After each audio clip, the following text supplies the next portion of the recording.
포기하지 아니하시고 하나님의 더 강렬한, 더 강한 거룩한 고집, 의지, 열심히 그들을 결국은 구원해 내시고 내겠다는 그런 내용입니다. 먼저 이스라엘의 그 얼마나 고집이 참 불통인지 한번 그런 단어들을 한번 체크해 보면은 재밌겠습니다. 우리 1절에 보면은 야곱의 집이여 이를 들을지어다 너희는 이스라엘의 이름으로 일컬음을 받으며 유다의 허리에서 나왔으며 여호와의 이름으로 맹세하며 이스라엘의 하나님을 기념하면서도 그렇게 많은 혜택과 특별한 은혜를 받은 족속 아닙니까? 그런데 진실이 없고 공의가 없습니다. 4절에 보면은 4절 내가 알거니와 너는 이스라엘 야곱은 완고하며 내 목은 새의 심줄 내 이마는 노시다. 얼마나 고집이 이 불통인지 목은 무새 같다. 그리고 이마는 놋, 구리 같다. 이렇게 표현합니다. 그리고 5절 또 뒷부분에 보면은 여전히 우상을 섬기고 있는 그런 내용도 나와 있습니다. 또 8절에 보면은 내가 과연 듣지도 못하였고 알지도 못하였으며 내 귀가 옛적부터 열리지 못하였나니 이는 내가 정령 배신하며 모태에서부터 내가 반역한 자라. 아예 태어날 때부터 반역자고 배신자라는 것입니다. 전혀 가능성이 없죠. 자, 이런 이스라엘을 그럼에도 불구하고 하나님이 포기하지 아니하시는 더 강한 그런 거룩한 고집, 집념을 볼 수 있습니다. 이것이 은혜이고 사랑입니다. 우리 하나님의 열정을 한번 보실까요? 9절 같이 읽겠습니다. 9절 내 이름을 위하여 내가 노하기를 더디할 것이며 내 영광을 위하여 내가 참고 너를 멸절하지 아니하리라. 여기 참고 제가 이따가 한 번 더 말씀 나눌 텐데 참고를 밑줄 쳐주시면 좋겠습니다. 참고가 우리 한문으로 인내라고 그러죠. 인내. 11절에는 하나님이 나는 나를 위하여 언뜻 보면은 이게 프린트가 잘못됐나? 인쇄가 잘못됐나 할 수 있겠죠. 나를 위하여 이를 이룰 것이라. 어찌 내 이름을 욕되게 하리요 내 영광을 다른 자에게 주지 아니하리라. 12절에는 하나님이 나는 처음이요 또 나는 마지막이라. 우리 요한계시록의 알파와 오메가 되시는 예수님, 처음과 끝이 되시는 예수님, 하나님께서 시작하시고 하나님께서 진행하시고 하나님께서 성취하시고 완성하시겠다는 의지입니다. 그런데 이런 고집불통인 사람들을 하나님의 은혜로 사랑으로 구원해 놓으면은 또 딴 말 하지 않겠습니까? 자기가 잘나서 착각할 수 있고 오해할 수 있고 또 교만해질 수 있고, 그래서 그런 장치를 완전히 원천 봉쇄하는 내용을 또 소개합니다. 그 내용이 5절에 나와 있습니다.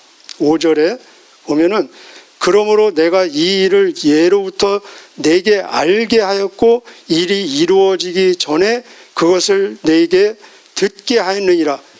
미리 말씀하시고 미리 알게 하시고 미리 듣게 하셨다. 그래서 그 사건이 발생했을 때 내 힘으로 했다, 우리가 섬기는 우상이 했다 라고 착각하지 않도록, 오해하지 않도록, 교만해지지 않도록, 그 사건의 대표적인 예가 출애굽 사건이고 바벨론 사건입니다. 그래서 출애굽 사건은 그 몇백 년 전에 이미 아브라함에게 자세하게 말씀해 주셨습니다. 그리고 이 바벨론 사건도 포로로 가지도 않았는데 포로로 가서 70년 후에 바벨론 할 것이다 해서 이사야에게 말했고 또 에레미야서에도 자세히 나와 있습니다. 그래서 결국은 자랑하지 못하도록, 우리가 구원받은 거, 은혜 받은 거 자랑하면은 다 까먹게 됩니다. 우리는 자랑을 그냥 쉽게 생각할 수 있는데 자, 그런데 이런 이스라엘의 이야기가 그들의 이야기에서 끝나는 것이 아니라 결국은 우리들의 이야기라는 것입니다. 로마서 15장 4절에 보면은 전에 구약에 쓰여진, 구약에 기록된 모든 것들은 오늘 우리에게 교훈을 주시기 위해서 기록이 되었다, 그런 말씀이 있습니다. 오늘 이 이야기는 오늘 우리의 이야기라는 것입니다. 우리도 똑같지 않습니까? 그렇습니다. 우리도 완전 구제불능의 상태였습니다. 에베소서 2장에 보면은 죄와 허물로 죽을 뻔한 것이 아니라 죄와 허물로 죽었었고 진노의 자녀였었다. 우리가 받을 건 원천적으로는 진노밖에 없었다. 의인은 없나니 한 사람도 없고, 에레미야 17장 9절에 보면은 만물보다 심히 부패하고 더러운 것은 인간의, 저를 포함해서 인간의 마음이니 치료 불가능하고 이 인간의 부패성은 상상할 수 없다, 상상 초월한다, 그렇게 표현되어 있습니다. 누가 이것을 알리오? 이 우리의 잿덩어리를 하나님께서 먼저 그 아들에게 다 100% 옮기시지 않으셨습니까? 그래서 조금 가다 보면은 우리는 다 양 같아서 그릇 행하여 각기 제 길로 갔거늘 여호와께서는 우리 모두의 죄악을 그에게 담당시키셨도다. 고린도 후서 5장 21절에 보면은 죄를 알지도 못하는 그분을 우리를 위해서 죄를 담당케 하신 것은 우리로 하여금 예수 안에서 하나님의 의가 되게 하려 하심이니라 라고 말씀하셨습니다. 그래서 1차적으로 우리의 모든 죄악을 예수님께 다 넘기셨습니다. 그리고 은혜로 우리를 선택해 주셨습니다. 우리 에베소 1장 4절에 보면은 언제 선택하셨습니까? 이미 창세 전에, 놀랍지 않습니까? 창세 전에 우리를 그리스도 예수 안에서 그 앞에 거룩하고 흠이 없게 하시려고 택해 주시고 사랑 안에서 우리를 예수 그리스도를 통해서 당신의 아들, 딸이 되게 예정하시고 그 기쁘신 뜻 가운데 예수님도 말씀하시기를 너희가 나를 택한 것이 아니요 내가 너희를 택하여 세웠나니, 결국은 우리도 자랑치 못하게 하려는 원천 이 장치를 하셨다는 것입니다. 그래서 에베소 2장 8절 9절 너희가 그 은혜로 믿음으로 말미암아 구원을 얻었나니 이것이 너에게서 난 것이 아니요 하나님의 선물이라. 이는 누구든지 하나님 앞에서 자랑치 못하게 하려 하심이니라. 그래서 우리는 구원에 대해서 절대로 자랑할 것이 없다는 것입니다. 구원받은 것이 끝나는 것이 아니라 우리 지금 부족함에도 불구하고 쓰임받지 않습니까? 리더로, 교사로, 또 봉사자로, 사역자로 다 쓰임받는데 우리가 쓰임받는 것도 전혀 자랑치 못할 또 장치를 해두셨다는 것입니다. 이것이 고린도전서 1장에 나옵니다. 세상적으로는 미련한 자를 택해서 지혜로운 자를 부끄럽게 하시고 약한 자를 택해서, 저는 약합니다. 여러분은 어떻습니까? 약한 자를 택해서 강한 자를 부끄럽게 하시고 세상에 천한 것, 미련한 것, 없는 것을 택해서 있는 것을 폐하려 하시나니 이는 너희로 하나님 앞에서 전혀 자랑치 못하게 하려 하심이니라 라고 말씀하고 계십니다. 우리 9절부터 11절 한번 읽어보실까요? 9절부터 11절까지 아까 읽었는데 시작. 내 이름을 위하여 내가 노하기를 더디할 것이며 내 영광을 위하여 내가 참고 너를 멸절하지 아니하리라. 보라, 내가 너를 연단하였으나 은처럼 하지 아니하고 너를 고난의 불못불에서 택하였노라. 나는 나를 위하여 이를 이룰 것이라. 어찌 내 이름을 욕되게 하리요 내 영광을 다른 자에게 주지 아니하리라. 여기 하나님이 무엇을 강조합니까? 나, 자신을 강조합니다. 나. 하나님이 계속 나. 우리 인간적으로 보면 굉장히 이기적인 것처럼 보일 수도 있죠. 나를 위해서, 내 이름을 위해서, 내 명예를 위해서, 내 영광을 위해서. 하나님께서 우리 생각에는 우리를 위해서, 내가 너를 위해서, 너의 행복을 위해서, 너의 명예를 위해서, 너의 이름을 위해서, 너의 영광을 위해서 너를 구원한다라고 말하면 좋을 것 같죠. 그런데 만약에 그렇게 너를 위해서, 너 때문에 너의 명예와 너의 행복, 너의 영광을 위해서 구원하겠노라 하면은 그 구원은 굉장히 불완전한 구원이 될 수 있습니다. 만약에 내가 또 나를 위해서 그렇게 하나님께서 해주셨는데 내가 또 죄짓고 또 불순종하고 또 타락하면은 내가 받은 구원은 어떻게 되겠습니까? 그런데 변치 않는 하나님의 영광, 하나님의 이름, 하나님의 명예, 하나님 자신을 위해서 우리를 구원했기 때문에 불완전한 저희 모습에도 불구하고 완전하시고 변치 않은 하나님 때문에 우리의 구원이 완전할 수 있다는 것입니다. 여기서 하나님이 나를 강조하는 것은 역설적으로 우리를 향한 구원의 그 집념이, 구원을 향한 그 절대성이 그만큼 강하다는 하나님의 강렬한 사랑, 은혜의 표현이라는 것입니다.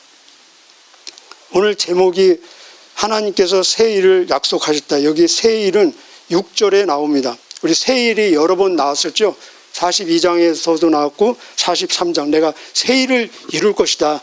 이런 구제불능의 사람들, 저와 여러분 이스라엘 사람들을 구원한 것만 해도 엄청난 사건 기적인데, 단순히 구원하고 끝나는 것이 아니라 이들을 요 밑에 조금 내려가 보면은 10절에 고난의 풀무라는 단어가 있습니다. 시련, 연단, 이런 구제불능의 나를 구원해서 훈련시키겠다는 것입니다. 챔피언을 만들기 위해서, 역사를 이루기 위해서. 여러분 훈련 잘 받으시기를 바랍니다. 이 연단, 고난, 연단, 시련을 통해서 훈련시켜서 17절에 가보면은 이렇게 고집불통인 저희를 구원해서 가르치시고 마땅히 행할 길을 인도하리라. 가리키고 또 가리키고 또 교육하고 또 인도하고 동행하고, 그래서 결국은 20절에 보면은 땅끝까지 반포하게 하는, 우리 표현으로 하면 사도행전 1장 8절로 연결되는 것입니다. 땅끝까지 하나님의 예수 그리스도의 증인 삼아서 모든 천하에 너의 입술을 통해서 예수 그리스도의 주되심이 증거되게 해서 결국은 모든 영광을 하나님께서 독차지하겠다. 그래서 아까 나왔죠. 10절인가요? 11절에 내 영광을 다른 자에게 주지 아니하리라. 이 하나님의 의지, 목표를 반드시 부족한 저희들을 통해서 이루어내시겠다는 하나님의 약속입니다. 의지입니다. 이 약속 의지는 반드시 성취될 줄 믿습니다. 우리 7절 한번 읽어보실까요? 7절은 5절과 아까 좀 대립되어지는 그런 내용입니다. 좀 왔다 갔다 해서 죄송합니다. 7절 한번 읽어볼까요? 시작. 이 일들은 지금 창조한 것이요 옛 것이 아니라 오늘 이전에는 내가 듣지 못하였으나 이는 내가 말하기를 내가 이미 알았노라 하지 못하게 하려 함이라. 아까 5절에는 미리 말씀하시고 미리 알게 하시고 미리 듣게 해서 그 사건이 일어나면은 내가 했다, 내가 섬기는 우상이 했다라고 말하지 못하도록, 교만하지 못하도록 하나님이 하셨다. 우리 한번 같이 해보실까요? 하나님이 하셨다. 우리의 모든 결론적인 고백은 결국은 하나님이 하셨다가 돼야 됩니다. 하나님이 하셨다. 그렇게 했는데 여기 7절에 보니까 미리 말하지 않고 듣지 못하게 하고 알지 못하게 해서, 여기서는 내 그럴 줄 알았어. 우리 그런 표현 종종 쓰죠. 내 그럴 줄 알았어 라는 말을 못하게 하겠다는 것입니다. 무슨 말씀입니까? 어떤 사건에 대해서, 출애굽, 출바벨론 그 사건에 대해서는 하나님이 미리 말씀하시고 미리 알게 하셔서 결론적으로는 하나님이 하셨다라고 고백할 수밖에 없게 만들지만, 그런 과정을 이루어가는 속에서는 순간순간 걸음걸음 하나님께서 동행하시고 인도하심으로 앞길을 내 경험을 전제로 해서 예측하지 못하게 한다는 것입니다. 우리가 하나님의 일을 하는 데 있어서 경험은 굉장히 소중합니다. 그러나 더 중요한 것은 내가 과거에 체험한 그 경험이 앞으로 나를 인도하실, 앞으로 나를 통해서 하실 하나님의 그 방법, 인도, 그 과정을 규정할 수 없다는 것입니다. 그리고 단정할 수 없다는 것입니다. 제한할 수 없다는 것입니다. 내가 과거에 아무리 많은 경험이 있다 할지라도 내려놓고 앞으로 가는 길은 순간순간 열린 마음, 새로운 마음으로 하나님께서 어떻게 인도하실까, 어떻게 진행하실까, 어떻게 또 가르치시고 어떤 방향으로 섭리하실까를 기대한 마음으로 의지하고 전적인 신뢰로 모든 미래를 하나님께 맡겨야 된다는 것입니다. 그래서 출애굽이라든지 출바벨론도 약속하신 것, 하나님이 하신 것은 동일한 것이지만 그 방법은 전혀 다르지 않습니까? 예를 들면 출애굽은 모세를 통해서 그 상대 왕에게 가서 우리를 나가게 해달라. 아무리 부탁해도 허락 안 하잖아요. 얼떨결에 허락했다가 나중에 막 쫓아오다가 다 망하지 않습니까? 그런데 이 또 출바벨론은 정반대죠. 그들을 점령한 그 왕이 우리가 부탁도 하지 않았는데 너희들 가도 좋다. 먼저 허락하고, 그리고 출애굽은 일시에 동시에 모든 민족이 한 번에 빠져나왔는데 출바벨론은 단계별로 자원하는 자만 이렇게 나온 것을 볼 수 있습니다. 하나님의 섭리는 우리가 예측할 수 없는, 그렇기 때문에 우리는 순간순간 절대 신뢰하고 기대하고 의지를 해야 된다는 것입니다. 자, 우리 22절, 오늘 22절의 반대의 말씀이 저와 여러분에게 문자적으로 성취되고 이루어지는 축복의 말씀 되기를 미리 축복합니다. 우리 22절 짧으니까 오늘 묵상 하루 하시면 좋겠습니다. 22절 같이 읽으실까요? 시작. 여호와께서 말씀하시되 악인에게는 평강이 없다 하셨느니라. 아멘. 아멘이십니까? 여러분 평강이 있으십니까? 여기 여호와의 악인에게는 평강이 없다. 누구의 말씀입니까? 그 앞에 여호와께서 말씀하시되, 물론 다 하나님의 말씀이지만 이 말씀 앞에 여호와께서 말씀하시되 악인에게는 평강이 없다. 이 말씀은 절대적인 말씀이겠죠. 평강이 없는 상태는 어떤 상태입니까? 불안정한 상태입니다. 불확실한 상태입니다. 불편한 상태입니다. 불균형의 상태입니다. 염려, 근심, 두려움의 상태입니다. 제가 확인해 보니까 두려워하지 말라, 두려워하지 말라, 여러분 많이 들어보셨죠? 성경 66권 중에서 두려워하지 말라가 가장 많이 나오는 책이 무슨 책일까요? 이사야더라고요. 이사야. 놀랍지 않습니까? 악인은 누구겠습니까? 물론 우리가 윤리 도덕적으로 접근할 수 있지만 성경적으로 오늘 본문의 문맥에서 말하는 악인은 하나님의 이렇게 강렬한 의지, 은혜, 사랑을 끝까지 거절하고 끝까지 알지 못하는 하나님의 그 참을성, 아까 제가 참는 단어 한번 밑줄 그으라고 하셨죠. 그죠? 하나님의 인내, 하나님의 참을성. 하나님이 참으셔서 너희를 멸절하지 않게 하리라. 9절에 나와 있는데 하나님이 어느 정도까지 참으셨습니까? 이 참을 인자가 아마 하나님의 인내를 생각하면서 그 글자가 나오지 않았나 제가 그냥 이렇게 어렴풋이 추측이 되더라고요. 여러분 한번 아시면은 써보시길 바랍니다. 참을 인자가 이 심장에다가 칼날을 꽂는 모습입니다. 심장이 있고 그 외에 칼날이 다 있는 것이 참을 인자입니다. 네, 하나님께서 당신의 아들이 십자가에서 옆구리에 창이 찔려서 모든 피와 모든 물을 다 쏟게 하실 정도로 참으신 하나님의 인내입니다. 그렇게까지 참아주시고 기다려주셨는데, 그렇게까지 사랑하시고 은혜를 베풀어 주셨는데, 그 사랑과 은혜, 하나님의 인내를 끝까지 거절하고 배척하고 모른다라고 하는 사람을 여기서는 악인이라고 하고 있습니다. 그럼 악인의 반대가 무엇입니까? 의인입니다. 의인. 악인에게는 평강이 없다. 이 말은 의인에게는 평강이 있다. 악인에게는 평강이 절대로 있을 수 없는 것처럼 의인에게는 평강이 절대로 없을 수가 없겠죠. 그죠? 반드시 있겠죠. 의인은 누구냐? 그 반대입니다. 그래서 신약에 보면은 의인은 오직 의인은 믿음으로 말미암아 살리라. 믿음으로 사는 자가 의인이라는 것입니다. 하나님 앞에서 믿음으로 예수 그리스도를 구주로 영접해서 하나님을 의지하고 하나님을 신뢰하는 올바른 관계를 가진 사람 그 자체가 의인이라는 것입니다.